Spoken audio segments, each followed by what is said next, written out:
எங்க அடுத்த பேட்ச் தூள் திரிக்கிற வேலை ரெடி ஆயிட்டு பாத்தீங்களா. மிளகாய் எல்லாமே நல்லா வடிவா துடைச்சு ரெண்டா வெட்டி பூச்சி படிச்ச மிளகாய் எல்லாம் தூக்கி போட்டு நல்லா வெயில்ல காய வச்சிருக்கோம். நல்லா முரண்டு காஞ்சி வந்தா எங்களுக்கு வறுக்கிறதுக்கு நல்லா ஈஸியா இருக்கும். மிளகாய் பாத்தீங்கன்னா நாங்க காம்போட தான் போடுவோம். ஏன்னு சொல்லுங்க, எங்க அம்மா சொல்லுவா காம்புல தான் காரமே இருக்குன்னு சொல்லி.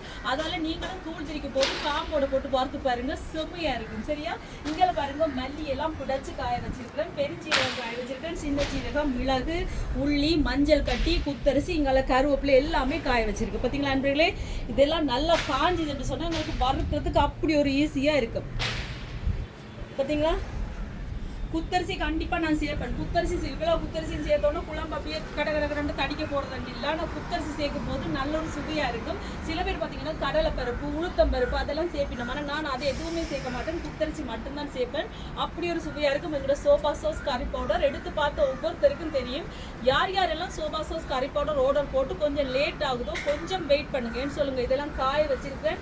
இனி இதை இன்றைக்கு வறுத்து மில்லுக்கு கொடுத்து திரிச்சு வந்தோன்னு ஆற வச்சு அரிச்சு போட்டு தான் நான் அதுக்கு பிறகுதான் பேக் பண்ணுவேன். அதால யார் யாரெல்லாம் கொஞ்சம் லேட் ஆகுதோ கொஞ்சம் வெயிட் பண்ணுங்க.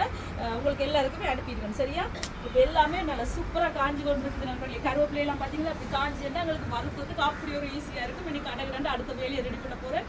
வீடியோ பிடிச்சிருந்தா சப்ஸ்கிரைப் பண்ணுங்க. நீங்களும் சோபா சாஸுக்கு ஆர்டர் பண்ணுங்க. வைக்கிட்டா.